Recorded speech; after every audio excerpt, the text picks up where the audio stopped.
Hello students, welcome back to Pragati Mantra classes. My name is Shivangi Agarwal and I'm your mentor for upcoming TAT examination. So students, जैसा कि हम लोगों ने अपने maths की series शुरू करी हुई है और हमने उसमें चैप्टर स्टार्ट किया हुआ है नंबर सिस्टम। तो हम लोगों ने लास्ट क्लास में देखा कुछ फॉर्मूलोज के बारे में और हमने देखा हमने डिविजिबिलिटीज़ के रूल पढ़े, जो कि कहाँ तक पढ़े, हमने पढ़े 11 तक, यानी कि 2 से लेके 11 तक जो भी नंबर हमारे इन टेबल से डिवाइड हो सकते हैं उनके क्या क्या रूल्स हैं कि हम किसी नंबर को देख के किस तरीके से पता लगा सकते हैं कि ये नंबर 2 से या फिर 3 से या फिर 4 से डिवाइड होगा या नहीं होगा। हमने उनके बारे में देखा। तो अब हम जल्दी से एक बार रिकैप देख लेते हैं, फटाफट से रिवीजन कर लेते हैं और उसके बाद हम उसी से रिलेटेड कुछ नए कॉन्सेप्ट्स के बारे में देखेंगे। तो चलिए शुरू करते हैं। तो आज का हमारा पहला क्वेश्चन है कि हमें सबसे पहले यही चेक करना है कि कोई भी अगर गिवन नंबर है हमारे पास तो क्या वो 2 से डिवाइड होगा या नहीं होगा, इस पे देखते हैं। तो जैसे कि पहला क्वेश्चन मान लीजिए हमने ले लिया कि 58724, ये हमारा पहला क्वेश्चन। 43933। अब देखिए स्टूडेंट, जैसा मैं आपसे बार बार कहती हूँ कि जब भी मैं क्वेश्चन लिख रही हूँ बोर्ड पे तो आप पहले वीडियो पॉज करिए, ठीक है, खुद से कोशिश करिए, ट्राई करिए एटलीस्ट सॉल्व करने का, ठीक है, तभी चीज़ें समझ में आएंगी। अदरवाइज़ मेरे कराने से नहीं होगा कि खाली मैम कराती जा रही हैं और हो जाएगा, नहीं। जितना आप खुद से प्रैक्टिस करेंगे ज़्यादा से ज़्यादा, उतनी ही चीज़ें आपके लिए ज़्यादा क्लियर होंगी। और कोशिश यही करनी है कि जितने में क्वेश्चन, वैसे तो मैं काफ़ी सारे question, more than enough question आपको यही वीडियो लेक्चर में करा दूंगी, बट स्टिल जैसे ही आपको फ्री टाइम मिले या आपको लगे कि एक बार रिवीजन करना है तो आप रिवीजन करते रहिए अपने साथ साथ घर पर, ठीक है। तो नेक्स्ट क्वेश्चन इसी का पार्ट 000। मान लीजिए 3 क्वेश्चन हमें दिए हुए हैं और हमसे पूछा गया है कि ये नंबर्स बताइए कि क्या ये 2 से डिवाइड होंगे या नहीं होंगे। अब अगर हम 2 से इसको डिवाइड करने बैठेंगे तो बहुत टाइम लगेगा। तो हम लोगों ने कल के लेक्चर में, यानी कि जो हमारा प्रीवियस लेक्चर था, उसमें देखा था ये चीज़ कि जिन भी नंबर के लास्ट में, यानी कि जो हमारी लास्ट डिजिट है वो हमारे पास होनी चाहिए 0, 2, 4, 6 और 8। जिस भी नंबर के वंस प्लेस पर हमें ये डिजिट मिल जाएंगी वो नंबर हमारा 2 से डिविजिबल होगा। तो जैसे कि यहाँ पर देखने से ही पता चल रहा है, ये हो जाएगा, ये नहीं होगा और ये भी हो जाएगा, ठीक है। तो इस तरीके से बिल्कुल सिंपल क्वेश्चन। अभी आपको लग रहा है कि ये बिल्कुल सिंपल है, ध्यान रखिए इन्हीं छोटी छोटी चीज़ों को बिल्डअप करते हुए हम उन क्वेश्चंस पे पहुंचेंगे धीरे धीरे जहां से हमारे क्वेश्चंस पूछे जाते हैं। लेकिन उस पर पहुंचने के लिए स्टूडेंट्स ये वाले क्वेश्चंस, इस टाइप के क्वेश्चन समझने बहुत ज़रूरी हैं, इसलिए इन्हें हम ध्यान से करेंगे। अब मान लीजिए कि हमारे पास अब पूछा गया कि डिविजिबिलिटी ऑफ 3 बता दीजिए। मतलब कि हमारे पास मान लीजिए कुछ भी नंबर दिया हुआ है इस तरीके से और एक नंबर हमें दे दिया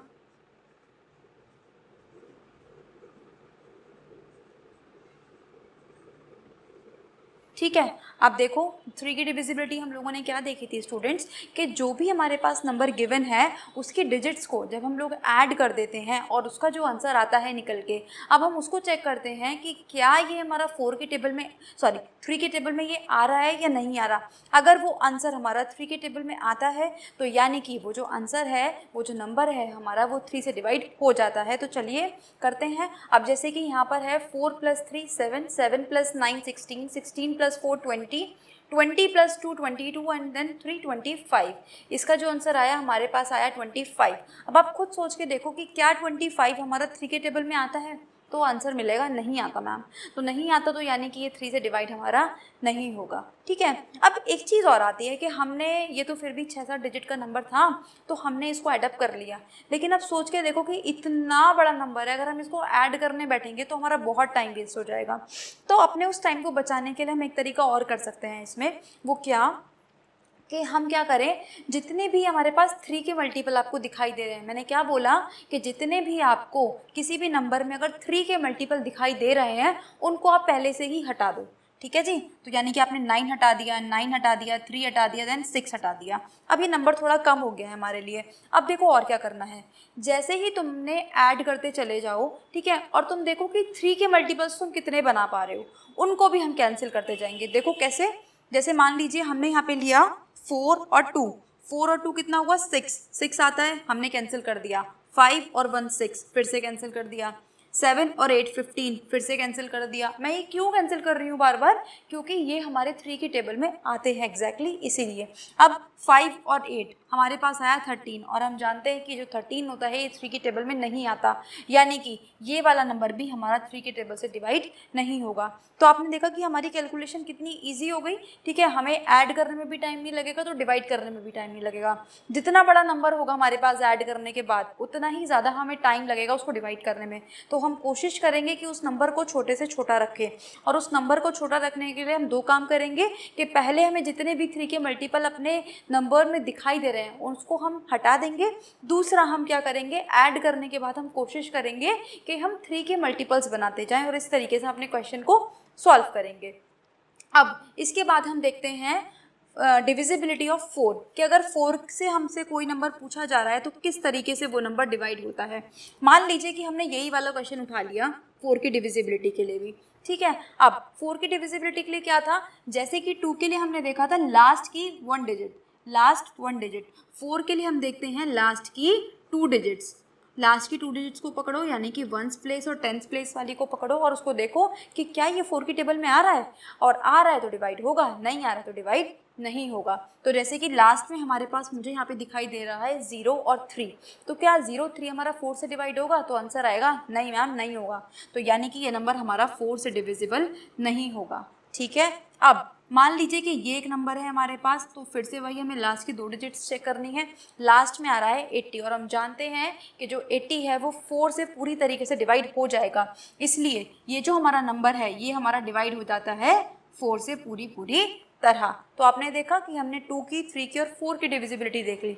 इसके बाद आता है हमारे पास डिविजिबिलिटी ऑफ 5। 5 में हम लोगों ने देखा था स्टूडेंट्स कि हमें 1th प्लेस पर, यानी कि लास्ट डिजिट हमें क्या चाहिए, हमें चाहिए थी यहाँ पे 0 या फिर 5। मतलब कि अगर 1th प्लेस पे हमें कहीं पर भी 0 या फिर 5 देखने को मिलता है तो वो नंबर हमारा पूरा का पूरा 5 से डिवाइड हो जाएगा, अदरवाइज नहीं होगा। फॉर एग्जाम्पल मान लीजिए कि ये आपके पास एक नंबर है, ठीक है। अब देखो लास्ट में हमें क्या देख रहा है, बस लास्ट का हमें डिजिट को पकड़ना है। हमने देखा कि यहाँ पे हमें 1 दिखाई दे रहा है, तो यानी कि ये जो नंबर है हमारा 5 से डिवाइड नहीं होगा। वहीं अगर मैं इस 1 को हटा दूँ तो अब ये नंबर हमारा 5 से डिवाइड हो जाएगा, क्योंकि डिविजिबिलिटी तो यही कहती है ना स्टूडेंट्स के हमें यहाँ पे क्या चाहिए, 0 और 5। अब देखो ये चीज़ हम लोग पढ़ चुके हैं, तो इसे आप मेरे साथ साथ ही रिपीट करो, ठीक है। वीडियो पॉज करो, खुद से चेक करो, रिवाइज करो अपने मन में कि हमने कल क्या देखा था, तभी ये सब चीज़ें आपको याद रह पाएंगी। अब नेक्स्ट डिविजिबिलिटी आती है डिविजिबिलिटी ऑफ 6। 6 की डिविजिबिलिटी हमने क्या देखी थी कि मैम यही कि या तो ये नंबर हमारा 3 से और ये हमारा नंबर 2 से, दोनों से डिवाइड होना चाहिए कोई भी गिवन नंबर, तब ये 6 से डिवाइड हो जाएगा। तो अब मैंने आपको एक एग्जाम्पल लिख के दिया कि अच्छा अगर तुम्हें ये बात पता है तो अब मुझे ये बता दो कि क्या ये नंबर 2 और 3 से डिवाइड हो रहा है, यानी कि क्या ये नंबर 6 से डिवाइड हो रहा है। तो तुमने देख के तो बता दिया कि मैम लास्ट में 8 आ रहा है, हाँ जी ये 2 से तो डिवाइड हो जाएगा। लेकिन अब बात आती है 3 की, तो 3 के लिए हम फिर से लॉजिक लगाएंगे, जितने भी 3 के मल्टीपल्स हैं उन्हें कैंसिल कर दीजिए। कैंसिल कर दिया हमने, अब बचा 4 + 5 9, कैंसिल हो गया। 8 + 2 10, यानी कि अब ये जो हमारे पास नंबर है ये 3 से डिवाइड नहीं होगा। तो अगर ये 3 से डिवाइड नहीं होगा स्टूडेंट्स तो ये 6 से भी डिवाइड नहीं होगा, ठीक है। तो मतलब 6 के लिए हमने क्या देखा कि हमें 3 से और 2 से वो नंबर दोनों से ही डिवाइड होना चाहिए, तभी हम कह सकते हैं कि वो नंबर हमारा 6 से डिवाइड होगा, अदरवाइज नहीं। तो आइए स्टूडेंट्स एक और एग्जाम्पल देखते हैं 6 से रिलेटेड। तो नेक्स्ट एग्जाम्पल मान लीजिए हमने लिया 150126। अब फिर से अगर हमें इस पे 2 की डिविजिबिलिटी चेक 6 की डिविजिबिलिटी चेक करनी है तो हमें देखना पड़ेगा कि क्या ये नंबर 2 से और 3 से डिवाइड हो पा रहा है या नहीं।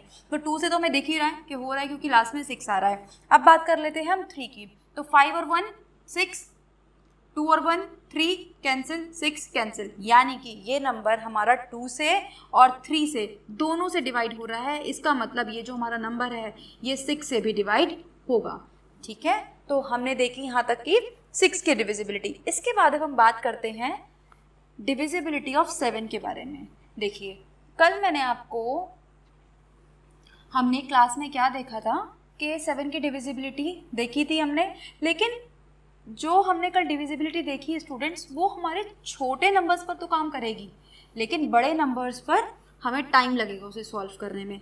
तो उससे रिलेटेड भी एक शॉर्ट ट्रिक हम आज यानी कि एक और मेथड उसे कहिए वो भी देखेंगे। तो देखो जैसे कि हमने देखा 7 की डिविजिबिलिटी के बारे में, मान लीजिए हमें नंबर दिया हुआ था 4 2 5, ये हमें नंबर दिया हुआ था और हमें इस पर 7 की डिविजिबिलिटी चेक करनी थी। तो हमने क्या करा था कि जो लास्ट की डिजिट पकड़ी उसको 2 से मल्टीप्लाई करा, आंसर आ गया 10। अब उस 10 को हमने इसमें से माइनस कर दिया था तो ये आ गया हमारे पास 32। और हम जानते हैं कि जो 32 होता है ये हमारा 7 की टेबल में नहीं आता, मतलब ये नंबर हमारा 7 से डिवाइड नहीं होगा। ठीक है, अब ये तो बात रही छोटे डिजिट्स की। अब मान लो कि हमारे पास कुछ इस तरीके की डिजिट आ जाती तो फिर हम क्या करते? ठीक है, इतने बड़े नंबर पर अगर हम इस मेथड से सॉल्व करने की कोशिश करेंगे तो हमारा मेथड बहुत लंबा हो जाएगा और हमें टाइम ज़्यादा लगेगा। लेकिन हमें तो अपने क्वेश्चन को टाइम के अंदर अंदर और बिल्कुल सही तरीके से करना है। तो उसके लिए देखो एक और मेथड देखो। अब आपको क्या करना है यहाँ पे कि आपको ना पीछे से काउंटिंग शुरू करनी और 3-3 के पेयर्स बनाने हैं। मैंने क्या बोला? आपको राइट हैंड साइड से काउंटिंग करते हुए 3-3 के पेयर्स बनाने हैं। तो एक पेयर, ठीक है, एक ये बन गया हमारे पास और एक हमारे पास ये बच गया। अब देखो आपको क्या करना है, ये जो हमने ग्रुप बनाए हैं इनको हमें ऑल्टरनेट पे, ठीक है, ऑल्टरनेट पे हमें इनको मल्टीप्लाई करना है। ऑल्टरनेट का मतलब होता है कि एक छोड़ के एक, जैसे कि बिल्कुल वही वाली बात कि आप लोगों ने बचपन में खो खो का खेल खेला होगा, ज़रूर सबने देखा भी होगा, अभी भी आप लोग देखते होंगे शायद। तो खो खो के खेल में क्या होता है कि एक पर्सन इस साइड फेस करके और एक पर्सन इस साइड फेस करके इस तरीके से बैठा होता है। तो जिन पर्सन्स का फेस हमारे पास एक ही साइड पर है उसको एक साथ मल्टीप्लाई करेंगे, जिसका अपोजिट साइड पर है उनको एक साथ मल्टीप्लाई करेंगे। तो बिल्कुल हमें वैसा ही करना है यहाँ पे कि हम इन दोनों की मल्टीप्लाई कर देंगे। ठीक है, जब हम इन दोनों की मल्टीप्लाई करेंगे तो हमारे पास आएगा 4, 12, देन 8 और 9। अब ये जो हमारे पास बचा हुआ नंबर है हम इसको करेंगे इसमें से माइनस। अब जब हमने इसको इसमें से माइनस करा तो ये हमारे पास आया 8, देन हमारे पास आया 11 में से 3 गया 8, देन फिर से हमारे पास आया यहाँ पर 6। अब ये आया हमारे पास 688। अब देखो इस नंबर पे हम फिर से वाला डिविजिबिलिटी रूल लगा सकते हैं और ये भी नंबर हमारा बहुत छोटा सा हो गया है। ठीक है, अब हम इसको आसानी से सॉल्व कर सकते हैं। 8 2 16, 16 को इसमें से माइनस करेंगे तो ये आ गया 2 और ये आ गया 52। और हम जानते हैं कि 52 भी हमारा 7 की टेबल में नहीं आता, यानी कि ये जो नंबर है हमारे पास ये हमारा 7 से डिवाइड नहीं हो पाएगा। तो आपने देखा किस तरीके से हम लोगों ने पेयर्स बना लिए। पेयर्स बनाने के बाद हमने क्या करा, मल्टीप्लाई करा ऑल्टरनेट को, और मल्टीप्लाई करने के बाद हमने इनको माइनस करा और जो आंसर आया उसको चेक करा। अभी आपको सुनने में ये मेथड बहुत बड़ा लग रहा है कि पहले पेयर बनाएंगे, मल्टीप्लाई करेंगे, माइनस करेंगे, लेकिन जब आप करोगे ना इसे, जब आपकी प्रैक्टिस में ये चीज़ें आ जाएंगी तो आपको मुश्किल से 5 से 10 सेकंड ही लगेंगे इसे सॉल्व करने में। ठीक है, तो इसकी प्रैक्टिस करिए। ठीक है, बाकी प्रैक्टिस के क्वेश्चंस आपको अवेलेबल करवा दिए जाएंगे। नेक्स्ट देखिए, हम देखते हैं अब डिविजिबिलिटी ऑफ 8। तो 8 की डिविजिबिलिटी ने हमसे क्या कहा था कि जैसे कि हमने देखा था 2 में हमने देखा 1 डिजिट, 4 में हमने देखा 2 डिजिट, 8 में हम देखेंगे लास्ट की 3 डिजिट्स। लास्ट 3 डिजिट्स देखेंगे किसी भी नंबर की। यानी कि अगर अब हमें कोई भी नंबर दिया हुआ है, मान लीजिए इस तरीके से ये हमें नंबर दिया हुआ है, तो हम क्या करेंगे, केवल और केवल इसमें लास्ट के नंबर चेक करेंगे। ठीक है जी, तो लास्ट में जब हमने चेक करा फिर 5 2 8 तो हमने देखा कि 8 6 जा 48 होता है। यहाँ पे हमारे पास बचा 48। तो यानी कि ये जो हमारे पास नंबर है ये हमारा 8 से हो पा रहा है डिवाइड, तो यानी कि जो पूरा नंबर है ये भी हमारा 8 से डिवाइड हो जाएगा स्टूडेंट्स। ठीक है, तो बिल्कुल बस आपको क्या देखना है, इसमें लास्ट की 3 डिजिट्स को डिवाइड करके देखना है। एक और एग्जांपल ले लेते हैं। मान लीजिए कि हमारे पास होता ये नंबर होता, तो भी हम क्या करते, लास्ट की हम डिजिट्स देख लेते। तो हमें केवल किससे मतलब है, केवल और केवल इस वैल्यू से मतलब है। 556 को जब हमने डिवाइड करा तो क्या आया हमारे पास, ये हमारे पास आएगा 8 6 जा 48 फिर हमारे पास ये बचेगा यहाँ पे 6 और यहाँ पे भी हमारे पास बचा ये 66 हम जानते हैं कि टेबल में नहीं आता, यानी कि ये नंबर डिवाइड नहीं होगा। तो यानी कि पूरा नंबर हमारा 8 से डिवाइड नहीं होगा स्टूडेंट्स। इसके बाद अब हम चलते हैं नेक्स्ट डिविजिबिलिटी की तरफ, यानी कि डिविजिबिलिटी ऑफ 9। अब ये जो डिविजिबिलिटी ऑफ 9 थी हमने देखा था कि ये एकदम 3 के रिलेटेड थी, 3 के मिलती जुलती थी। क्या कि फिर से हमें वही करना है कि जो भी हमें नंबर दिया हुआ है उसको हमें चेक करना है कि क्या ये नंबर को ऐड करने के बाद कि क्या ये नंबर 9 के टेबल में आ रहा है या फिर नहीं आ रहा। ठीक है, तो एक काम हम फिर से वही कर सकते हैं कि जो 9 के मल्टीपल्स आपको दिखाई दे रहे हैं उनको आप कैंसिल आउट कर दो। ठीक है, अब ऐसे मत कर देना, हाँ ठीक है, आप 9 के मल्टीपल्स को ऐसे इस तरीके से क्या करते जाइए, डिवाइड करते जाइए। अब जैसे कि 54 दिखाई दे रहा है, 54 को हटा दो यहाँ से पूरा का पूरा। अब क्या बच गया हमारे पास, 4 और 3 7, 7 और 3 10, 10 और 5 15, 15 और 3 हमारे पास बच गया 18। यानी कि हम जानते हैं जो 18 है स्टूडेंट्स, ठीक है 18 है, ये 9 के टेबल में आता है, तो यानी कि ये नंबर हमारा 9 से डिवाइड हो जाएगा। अब यहाँ से अच्छा, तो हमें एक बात समझ में आ गई मैम, वो क्या कि अगर कोई नंबर 9 से डिवाइड हो पा रहा है तो वो ऑटोमेटिकली हमारा 3 से डिवाइड हो जाएगा। क्यों? क्योंकि अगर मैं इसके फैक्टर्स करूँ स्टूडेंट्स तो ये आएगा हमारे पास 3 और 3। ठीक है, यानी कि हमें समझ में आ गई बात कि अगर कोई नंबर 9 से डिवाइड हो रहा है तो वो ऑटोमेटिकली वो नंबर 3 से डिवाइड हो जाएगा। ठीक है, ये सब चीज़ें हमें ना अपने साथ क्वेश्चंस के साथ थोड़ी थोड़ी देखनी है, सीख कर चलनी है। यही छोटी छोटी चीज़ें हमें हमारे एग्जाम्स में हेल्प करती हैं। ठीक है, बिल्कुल अपने दिमाग बुद्धि सब कुछ खोल के बैठ के देखना है क्वेश्चन को, ऐसा नहीं कि बस जो चीज़ पढ़ रहे हैं उसी में घुसे रहो। मैथ्स एक ऐसा सब्जेक्ट है कि हमें नहीं पता कि कहाँ पे कौन सा हमारा लॉजिक काम कर जाए। ठीक है, तो हमें सब चीज़ों को बिल्कुल ध्यान से समझते हुए चलना है, ध्यान से देखते हुए चलना है। इसके बाद अब हम आते हैं डिविजिबिलिटी ऑफ 10, जो कि बहुत ईजी थी, जो कि कहती थी कि लास्ट डिजिट हमारी क्या होनी चाहिए, हमेशा 0 होनी चाहिए, तभी हमारा जो नंबर है वो डिवाइड हो पाएगा, अदरवाइज नहीं हो पाएगा। ठीक है जी, मान लीजिए इस तरीके से अगर लास्ट में 0 है तो ये नंबर डिवाइड हो जाएगा। इसके बाद अब देखी थी हम लोगों ने एक इम्पॉर्टेंट डिविजिबिलिटी, यानी कि डिविजिबिलिटी ऑफ 11। ठीक है जी, अब ये 11 की डिविजिबिलिटी हमसे क्या कहती है, 11 की डिविजिबिलिटी में हमने क्या देखा कि मान लीजिए हमारे पास इस तरीके से कोई नंबर दिया हुआ है। ठीक है, तो हम क्या करते थे कि जो ऑल्टरनेट नंबर्स होते थे उनको हम ऐड कर लेते थे। ऑल्टरनेट नंबर मतलब 4, 3 और 2 को मैं ऐड कर दूंगी, और 2, 4 और 5 को ऐड कर देंगे, तो 4 और 3 7, 7 और 2 9, 2 और 4 6, 6 और 5 11। फिर हम करते थे दोनों को माइनस, और माइनस करने पर हमें क्या मिला, यहाँ पर 2 मिला।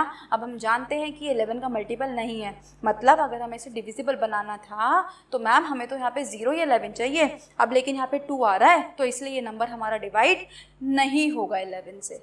तो देखिए स्टूडेंट्स, अभी तो हम लोगों ने क्या देखा कि हमने जो लास्ट क्लास में अपने डिविजिबिलिटी के रूल्स पढ़े थे, हमने देखा कि उसका हमने फटाफट से क्विक रिवीजन करा। अब हम उन क्वेश्चंस पर चलते हैं जिस पैटर्न पर आपके एग्जाम्स में क्वेश्चन पूछे जाते हैं। लेकिन क्योंकि ये वाला जो पार्ट हमने अभी तक किया ये बेसिक ज़रूरी था, ठीक है, नेसेसिटी थी, इसीलिए मैंने आपको वो सारी चीज़ें रिविजन कराई। तो अब चलते हैं अपने एग्जाम्स वाले क्वेश्चन की तरफ। तो देखिए पहला क्वेश्चन आपको यहाँ पर क्या दिया हुआ है, पहले क्वेश्चन में आपसे बोला हुआ है कि कोई हमारे पास ये डिजिट है, कोई नंबर है हमारे पास इस तरीके से, और अब की बार हमें क्या दिया हुआ है, अब की बार हमें डिविजिबिलिटी नहीं प्रूफ करनी, अब की बार हमें क्या देखना है कि ये नंबर ना ऑलरेडी हमें दिया हुआ है कि 9 से डिविजिबल है, यानी कि पूरी तरीके से 9 से विभाजित हो जाता है, तो हमें पी का मान ज्ञात करना है। ठीक है, अब देखो स्टूडेंट्स, जब भी आपके पास इस तरीके का क्वेश्चन आता है तो आपके पास दो अप्रोच हो सकती हैं कि या तो आप इस क्वेश्चन को ऑप्शंस की हेल्प से सॉल्व करो, या फिर आप क्या करो, डायरेक्ट आप इसको सॉल्व करना शुरू करो। अभी एक क्वेश्चन हम लोग दोनों मेथड से देखेंगे, इसके बाद जैसे ही मैं क्वेश्चन बोर्ड पे लिखूं तो इट्स अ रिक्वेस्ट कि आप वीडियो को पॉज करिए और खुद से सॉल्व करिए और फिर हमारे साथ आंसर को मैच करिए। तो देखते हैं हम पहला क्वेश्चन। जैसे कि पहला क्वेश्चन में क्या दिया हुआ है कि एक नंबर है और बताया हुआ है कि ये नंबर 9 से डिवाइड है, डिविजिबल है, तो हमें क्या करना है, पी का मान ज्ञात करना है। तो अब देखो पी की डिविजिबिलिटी क्या होती थी, अब उसको रिकॉल करो। उसकी डिविजिबिलिटी होती थी कि भाई सारे नंबर्स को ऐड कर दो और नंबर ऐड करने के बाद हमारा 9 की टेबल में आना चाहिए। तो देखो 4 + 3 + 2 कितना हुआ, ये 7 + 2 9, 9 + 1 ये हो गया हमारे पास 10। अब आप ये सोचो कि 10 से जस्ट नेक्स्ट नंबर देखना है हमें कि 10 से जस्ट नेक्स्ट नंबर हमारा कौन सा है जो कि 9 की टेबल में आता है। तो हम जानते हैं 10 के बाद का जो जस्ट नेक्स्ट नंबर होता है वो होता है 18। ठीक है जी, तो यानी कि मैं 10 में से क्या ऐड कर दूं कि ये 18 बन जाए। तो हम साफ साफ हमें पता है कि अगर हम 8 ऐड कर दें तो ये जो हमारा नंबर है ये पूरी की पूरी तरीके से 9 से डिवाइड हो जाएगा। अब एक अप्रोच तो ये थी कि हमने खुद से सॉल्व करके देखा। दूसरी अप्रोच क्या हो सकती है कि हम एक एक करके इसमें ठीक है, वैल्यूज़ को पुट करके देखें। देखो स्टूडेंट्स, कई सारे क्वेश्चन मैथ्स के आपके सामने ऐसे आएंगे कि जहाँ पर आपको ये ज़्यादा ठीक रहेगा कि आप ऑप्शंस को पुट करके देख लें। वहीं कुछ क्वेश्चन हमारे पास ऐसे होते हैं कि जिन्हें हम डायरेक्टली सॉल्व कर लें तो ज़्यादा अच्छा रहता है। जैसे कि हमारे पास ये वाला क्वेश्चन था, अगर हम इसको डायरेक्टली सॉल्व कर लेंगे तो हमारा टाइम बचेगा, ठीक है, और हम इसको आसानी से कर भी सकते हैं। ठीक, तो अभी जैसे जैसे जहाँ ऑप्शन वाला क्वेश्चन होगा या जहाँ पे भी डायरेक्ट वाला क्वेश्चन होगा वो मैं आपको बताती चलूँगी कि कहाँ पे आपको ऑप्शन के अकॉर्डिंग अटेम्प्ट करना है और कहाँ पे आपको पूरा मेथड लगा के अटेम्प्ट करना है। ठीक है, लेकिन क्योंकि हमें ये क्या कहते हैं ऑप्शन वाली अप्रोच भी सीखनी है, तो इस क्वेश्चन को हम ऑप्शन वाली अप्रोच से भी एक बार सीखते हैं। तो अगर मान लीजिए कि मैंने सबसे पहले 1 को यहाँ पे पुट किया होता तो क्या होता, अगर मैंने 1 को पुट किया होता तो यहाँ पे मेरा नंबर बनता 4 3 2 1 1।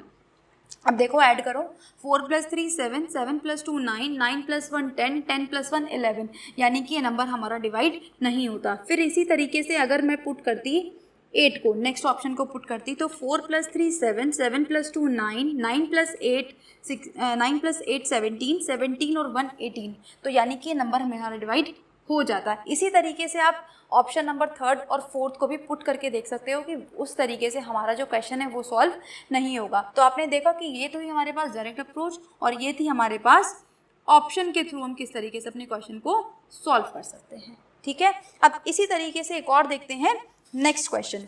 नेक्स्ट क्वेश्चन में हमसे क्या बोला गया है कि फिर से हमें एक डिजिट दे दी गई है, क्या, ये 5 8 2 4 और यहाँ पे हमें दे दिया गया है स्टार और बोला गया है कि ये जो हमारे पास नंबर है ये पूरी तरीके से 11 से डिवाइड हो जाता है।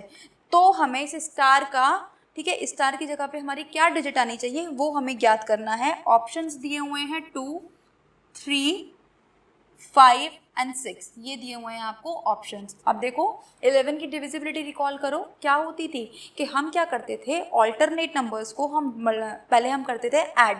तो जब हम ऑल्टरनेट नंबर्स को ऐड करेंगे, एक तो ये होगा और एक इन दोनों को करेंगे, तो 8 + 4 ये हो गया हमारे पास 12, 5 + 2 कितना हुआ, 7 हुआ। अब आप मुझे ये बताओ कि हमें यहाँ पे क्या चाहिए होता था, हमें चाहिए होता था मैम कि या तो हमारे पास माइनस करके 0 आ जाए या फिर 11 का कोई भी मल्टीपल आ जाए।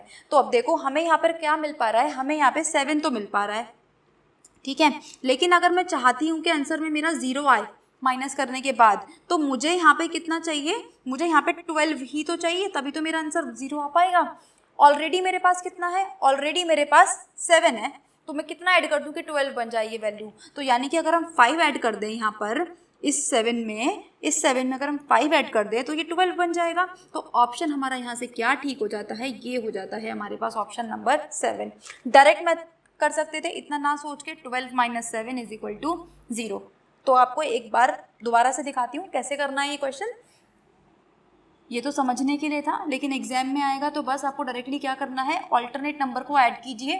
कितना हो जाएगा ये, 5 + 2 7, 8 + 4 12, ठीक है जी। 12 में से दोनों नंबर जो भी हैं आपके पास उनको माइनस करिए, आंसर माइनस करने के बाद जो भी आपका आंसर आता है वही बन जाएगा आपका आंसर, ठीक है। ऑल्टरनेट नंबर को ऐड करा, उन दोनों को आपस में माइनस कर दिया, माइनस करने के बाद जो भी आंसर आया यानी कि जो हमारा आंसर है वही बनेगा।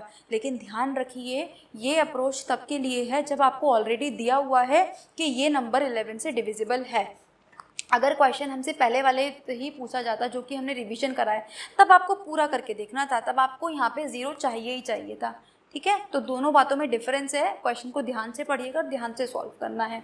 इसके बाद इसी तरीके का हम देखते हैं एक और क्वेश्चन है नेक्स्ट, कि आपको अब की बार क्या बोला गया है कि आपको 4 ऑप्शन दिए गए हैं, 2 3 6 5, 1 3 7 5, 4 3 6 5, 2 2 7 5, और पूछा गया है कि इनमें से ये बता दो कि कौन सी ऐसी वैल्यू है जो हमारी 15 से पूरी की पूरी तरीके से डिवाइड हो जाएगी, ठीक है। अब आपके माइंड में क्वेश्चन आ रहा होगा कि अरे मैम ने तो खाली हमें 11 तक की बताई है, इसके आगे तो बताई ही नहीं है, तो अब इसको कैसे सॉल्व करें।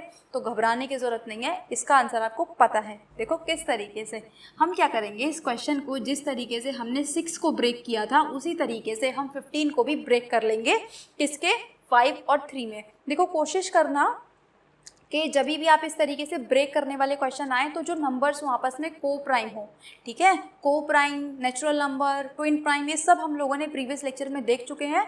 तो जिन स्टूडेंट्स ने ना देखी हो वो वीडियो, तो आप आई बटन पर जाकर उस वीडियो को देख सकते हैं।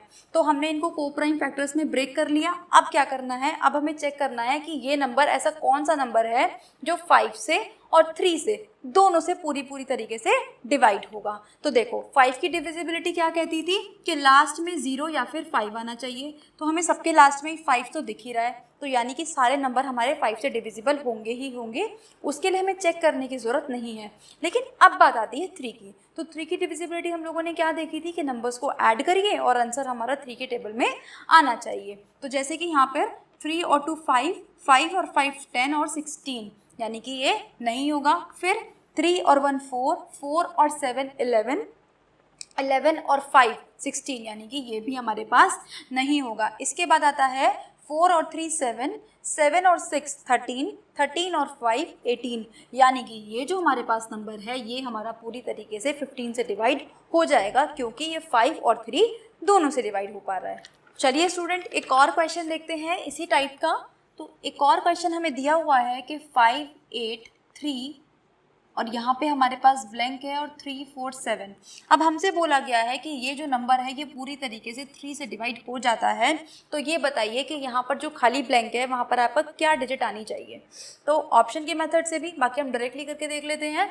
तो चलिए इन डिजिट्स को ऐड करते हैं, क्योंकि हम जानते हैं 3 की डिविजिबिलिटी क्या है हमारे पास की सारे नंबर्स को ऐड करके हमें 3 की टेबल में चेक करना होता है। तो 5 + 8 ये हो गया हमारे पास 13, 13 और 3 16, 16 और 3 19, 19 और हमारे पास 4 कितना हुआ, ये हुआ हमारे पास 23, 23 और 7, यानी कि ये हो गया हमारे पास 30। और हम जानते हैं कि जो 30 है स्टूडेंट्स वो पूरी की पूरी तरीके से 3 से डिवाइड हो सकता है। तो क्या करें, एक काम करते हैं, इसी को हटा देते हैं, हो गया क्वेश्चन सॉल्व।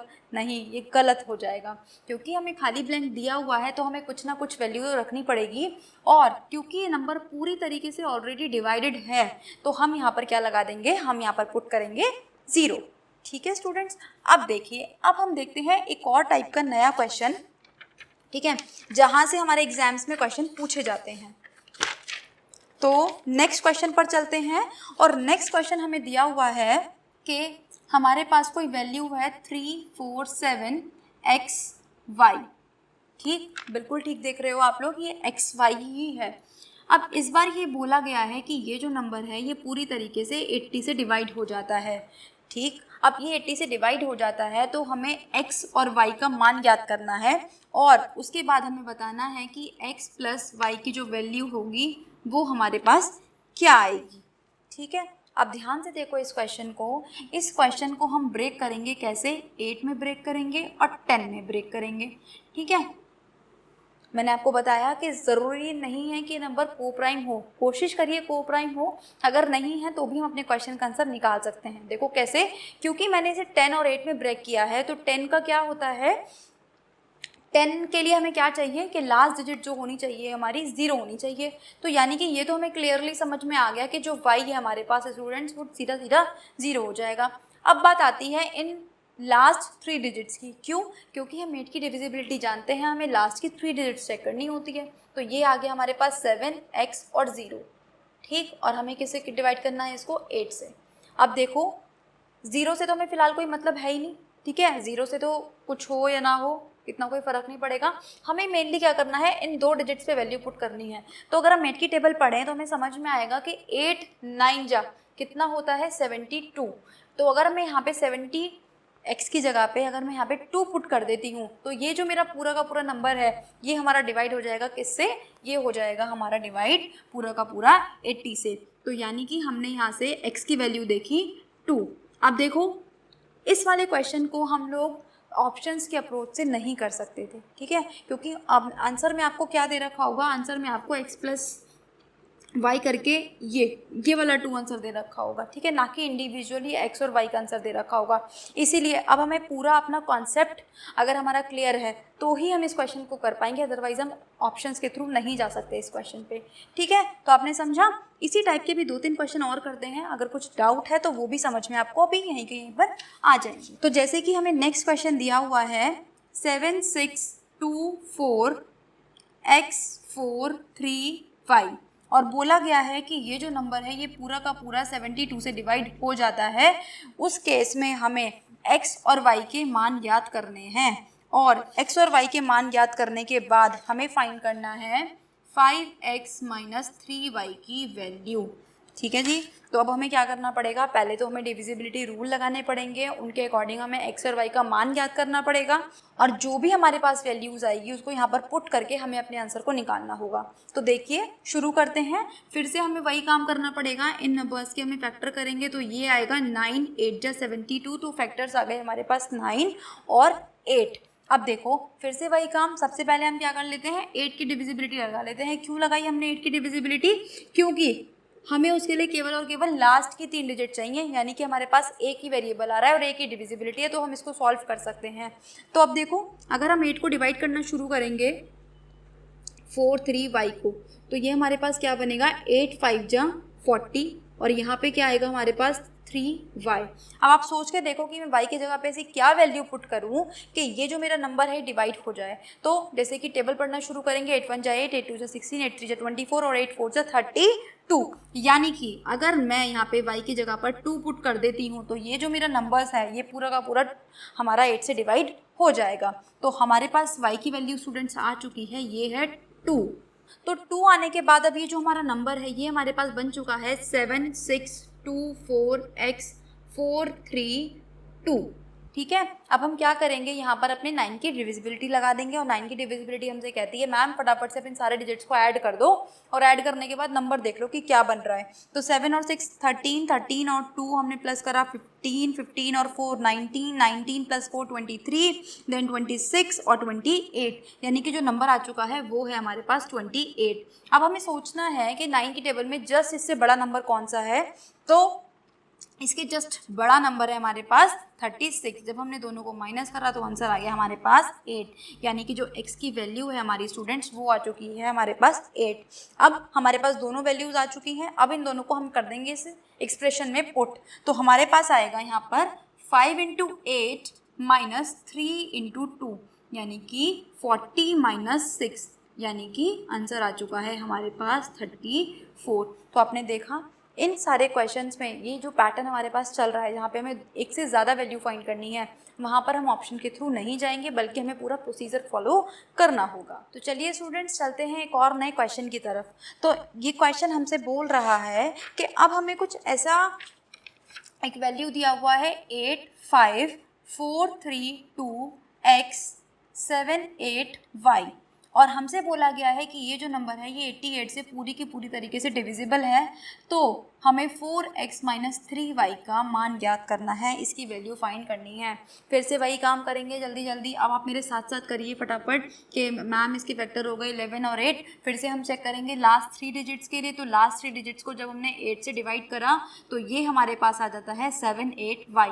7 8 9 जा हमारे पास हो गया 72 6। अब y की जगह पर ऐसा क्या पुट करें कि ये पूरा पूरा 8 से डिवाइड हो जाए, तो ये हम पुट कर सकते हैं y की जगह पर 4, यानी कि y का हमारा आंसर आ चुका है 4। अब ये जो नंबर है स्टूडेंट्स ये बन गया हमारे पास 8 5 4 3 2 x 7 8 4। ठीक है। अब हम क्या करेंगे, ठीक है, अब हम क्या करेंगे, इस पर हम लगा देंगे किसकी डिविजिबिलिटी, हम लगा देंगे यहाँ पर 11 की डिविजिबिलिटी। ठीक है। 11 की डिविजिबिलिटी के लिए फिर से वही ऑल्टरनेट नंबर्स को चेक करिए। ऑल्टरनेट नंबर्स को जब हमने ऐड करा तो ये आया 8 + 5 12, 12 + 2 14, 14 + 7 ये हो गया 21 और ये हो गया हमारे पास 25। अब जब हमने बचे हुए ऑल्टरनेट नंबर्स को ऐड करा तो 5 + 3 8, 8 और 8 16, यानी कि हमने इन दोनों को माइनस करा और माइनस करने के बाद हमने देखा कि हमारे पास आंसर आया 7। ठीक है। तो यानी कि जो x की वैल्यू है हमारे पास वो आ चुकी है 7। अब x और y दोनों वैल्यूज हमें पता है, दोनों को यहाँ पर पुट कर देंगे तो आंसर आ जाएगा 4 7 जा -3 × 4, यानी कि 28 - 12 और ये बन जाता है हमारे पास आंसर हमारा 16। तो आपने देखा कि किस तरीके से हम एक से ज़्यादा वैल्यूज़ को भी डिविजिबिलिटी के थ्रू फाइंड कर सकते हैं। अब एक और क्वेश्चन देखते हैं जो थोड़ा सा इससे डिफरेंट है और आपके क्वेश्चंस आपके एग्जाम्स में पूछा भी जाता है। अब की बार हमें क्या दिया हुआ है कि हमें 4 ऑप्शंस दे दिए गए हैं स्टूडेंट्स, जैसे कि 5 4 5036, फिर हमें दिया हुआ है 50436, फिर हमें दिया हुआ है 34056, देन 65043, और हमसे पूछा गया है कि इनमें से कौन सा ऐसा नंबर है जो कि 18 से पूरी तरीके से डिवाइड हो जाएगा। ये बिल्कुल वैसा ही क्वेश्चन है जब हमने देखा था अभी थोड़ी देर पहले कि 15 से हमने चेक किया था। तो फिर से हम वही काम करेंगे, इसके फैक्टर्स कर लेंगे, तो इसके फैक्टर्स हो जाएंगे 9 और 2। ठीक है, तो पहले हम जानते हैं 2 की डिविजिबिलिटी ईजी है, पहले हम उसको चेक कर लेते हैं। तो 2 की डिविजिबिलिटी के लिए लास्ट के नंबर्स चेक करेंगे। तो 3 तो हमारा पहले ही कैंसिल हो गया क्योंकि 3 हमारा एक ऑड नंबर है, तो यानी कि हमारा डिवाइड नहीं हो सकता। इसके बाद अब बात आती है हमारे पास 9 की डिविजिबिलिटी की, तो एक एक करके चेक करना शुरू करते हैं। तो ये कह रहा है कि 5 और 4, आपकी बात ध्यान दो, हमें क्या बताना था, नॉट डिविजिबल बताना था पहले। तो नॉट डिविजिबल का मतलब कि यहाँ पर कौन सा ऐसा नंबर है जो विभाजित नहीं है। तो वैसे तो हमें देख के ही समझ में आ गया कि ये नंबर हमारा विभाजित नहीं है। देखो क्वेश्चन में ना हम लोग बहुत सा बार गलती कर जाते हैं कि हम क्वेश्चन को ध्यान से नहीं पढ़ते, जल्दीबाजी में हम क्या करते हैं, खाली डिविजिबल पढ़ के अपने आंसर को सॉल्व कर देते हैं, जैसे शायद हम अभी करने भी वाले थे। तो इस गलती से बचने के लिए क्वेश्चन को ध्यान से पढ़िए। ठीक है, अब जैसे कि हम देखते ही इस क्वेश्चन का आंसर दे सकते हैं कि ये 3 है भाई, ये वाला 4th वाला ऑप्शन है कि 18 से डिवाइड नहीं होगा क्योंकि 2 से डिवाइड नहीं हो रहा है। तो हमें कुछ करने की ज़रूरत ही नहीं थी, डायरेक्ट हमारे पास आंसर मिल गया हमें 65043। लेकिन अब आप वो कंडीशन देखो कि जब हमने क्वेश्चन गलत पढ़ लिया था। क्वेश्चन जब हमने गलत पढ़ा तो हम क्या करते, हम ये करते कि हम डिविजिबल को सर्च करने लग जाते। डिविजिबल को सर्च करने के लिए जैसे ही तुम लोग पहला नंबर को चेक करते तो यही तुम्हारा 18 से डिवाइड हो जाता, और जब ये 18 से डिवाइड हो जाता तो हम में से कुछ बच्चे क्या करेंगे, इसी को टिक लगाएंगे और यहीं पे हम ले आते हैं 0 नंबर अपने। ठीक है, या फिर अगर नेगेटिव मार्किंग है तो हमें यहाँ मिल जाता है -1। तो क्वेश्चन को हमें ध्यान से देखना है, पढ़ना है कि वो डिविजिबल पूछ रहा है, नॉट लगा रहा है, क्या लगा रहा है। ठीक है, तो आज हमने देखे अपने डिविजिबिलिटी रूल्स पे बेस्ड क्वेश्चन कि किस तरीके के क्वेश्चन हमारे एग्जाम में बन सकते हैं, किस तरीके के आ सकते हैं। बिल्कुल, और यही पैटर्न हम फॉलो करते हुए चलेंगे अपनी आगे की क्लासेस में, कि जो भी हम लोगों ने अपनी प्रीवियस क्लासेस में पढ़ा होगा उसको पहले रिवाइज करेंगे और फिर कुछ नया कंटेंट पढ़ेंगे। क्योंकि देखो इसी से कोई बेनिफिट नहीं है कि मैं आपको आगे पढ़ाती जाऊँ, आप भी आगे बढ़ते जाओ, लेकिन पीछे की चीज़ अगर हमें कुछ याद नहीं है तो उसको कोई बेनिफिट नहीं है। ठीक है, तो इसी तरीके से क्लासेस चलेंगी, पहले रिवीजन फिर नया कंटेंट। और आई होप आपको ये पूरा लेक्चर आज का अच्छा लगा होगा, समझ में आया होगा। तो अगर अच्छा लगा है, समझ में आया है, तो अपने फ्रेंड्स के साथ शेयर करना ना भूलें, सेशन को लाइक करना ना भूलें, और चैनल पर नए हैं तो सब्सक्राइब कर लें, बेल आइकन को प्रेस कर दें ताकि आने वाले सारे नोटिफिकेशंस आपको टाइम से मिलते रहें। और डिस्कशन के लिए आप हमारा टेलीग्राम चैनल ज्वाइन कर सकते हैं जिसका लिंक आपको डिस्क्रिप्शन बॉक्स में दिया हुआ है। तो मिलते हैं नेक्स्ट क्लास में, तब तक पढ़ते रहिए। All the very best.